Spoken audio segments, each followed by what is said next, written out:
very good question, right? Asking about, especially target, many youths today, all right, are very encouraged, very inspired to create their own content.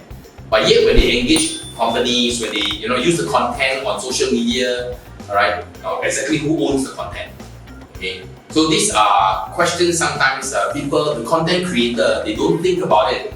But by the time they feel that they are being ill-treated or being disadvantaged or abused, right? And many times it's too late, right? And worse, they mindlessly, right, enter into, right, especially a lot of social media platforms, right? They make you agree to the terms and conditions. You don't realize. You don't read, right? And then you realize that. And then you lose all your content, right? You lose all your rights. Yeah. So don't worry. That's why today we have a lawyer to answer this question. Okay. No disclaimer. No, but I mean, in all fairness and in all seriousness, I think, what Irene said is true. Influencer, it's kind of culture. This is the way forward, right? And no more we have go to movies, pay for ticket and then go watch a movie. Now everybody entertainment is just on your phone. Everybody download from where? Yeah, and then you just watch YouTube, you can just scroll YouTube for hours and you just watch talk shows and just silly things And this is the world. It don't say silly, sometimes I have some show. Just say. Well, okay, and we find fun things. I think that's the method. Just kidding. No, so what I think I want to also lay it out, I think for influencers, actually even any content creators, you don't have to know the needs and details of the law, right? That's my job. That's the lawyer's job. But not all content creators can hire a lawyer. And that is also true. So you just give some tips and free lawyer and tips lah. There's actually a lot of tips. You can even Google online, right? But for the purposes of this video, and I think what is important is read the fine print. Okay, really read the fine print. Oh, really very fine. The fine print is good when you are between 25 to 35 days. When you are the youth that's 50 and above or 45, it's very hard to do. Yeah, but if I don't have to, if I cannot read finish the entire 3 page of the fine print, what are the important points that I need to be careful? So I think ownership is one. You need to know, who owns the content. Then I see before the ownership is more correct. Yeah, ownership. And then what can you do with the content after production, right? And then who can use it? Because sometimes you say that the ownership belongs to you, but then you can also restrict certain usage of how you want to use it. Is it for this particular campaign only? Right? Or can I reuse the content for other things? Right? And then you want to make sure that if you want to do that, or you want to open up the possibility of doing that, you should then have that clause covered, right? And then at the outset, everybody is clear, right? What's the parameters of the use and management of the copywriter? I think speaking from the point of pseudo influencer of sorts and a celebrity and actress, I think our biggest fear is people using us past the midterm time. Yeah. So for example, if I'm running a campaign from now to Chinese New Year, for example, it's 2 months, and then they cut part of it to make it for the entire year. I said Chinese New Year biscuit, for a biscuit brand. And then they use that biscuit because they own the rights for above the Chinese New Year. Because still got my face, got carry their face. So then next year Chinese New Year they reuse the clip or whatever or 5 years down. So that's one. The second thing is also if my competitor, they are competitors. So for example, now using the not biscuit really, now maybe for me myself it's more financial products because I'm an SME owner. So let's say one bank to another. So a bank is ready to commit to me already. Right. And then someone wants small stuff and it's happened before. I say, hey boss, but did you see a video on this other bank? You ask enemy bank.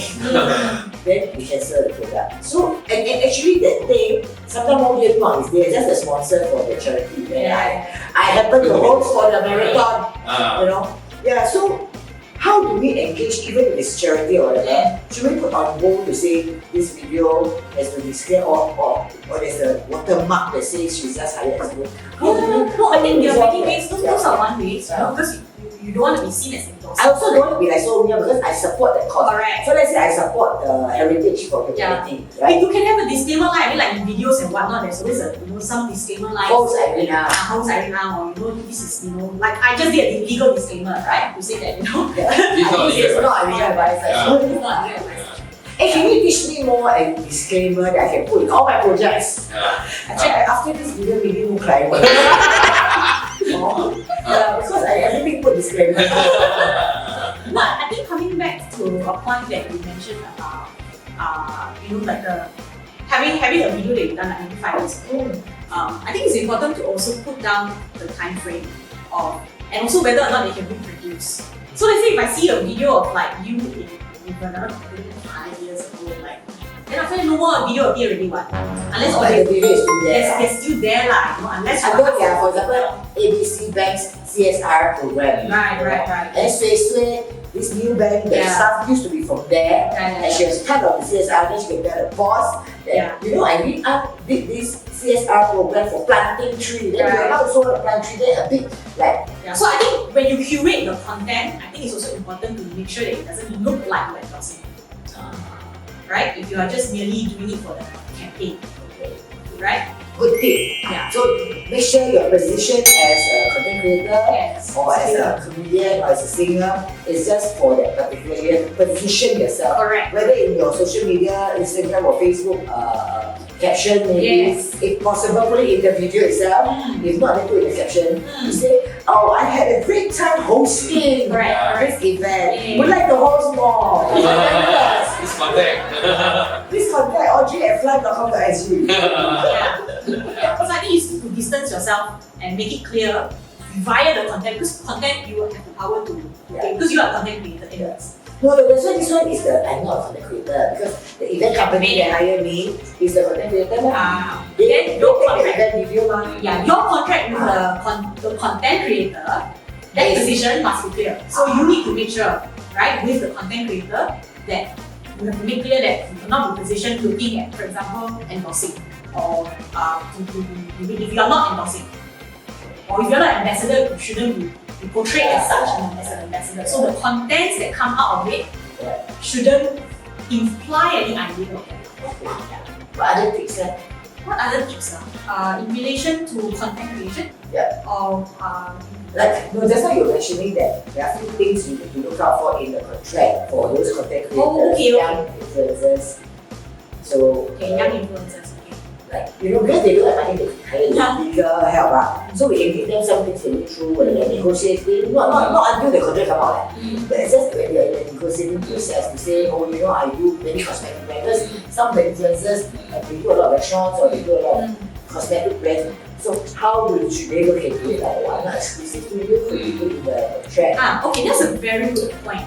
I think whether or not exclusivity. So you should also look at. I think a lot of exclusivity also do consider non-competitive, right? Because sometimes it comes together. The company that hires you may not only want exclusive, they don't even let you go and do the same work for other people. Correct. So you will think whether that's fair for you. Those are things that you need to watch out for, because sometimes they're very sly, right? If you are a small, you don't even know you're sly already, then actually they come and sue you. How? Then you're this clause inside. Go for Esther. Most people don't care to understand IP until they make a profit. Don't be most people. Learn IP, capitalize and get smart with it. I hope you learned something about IP with us today. Follow us, subscribe, and see you at our next episode.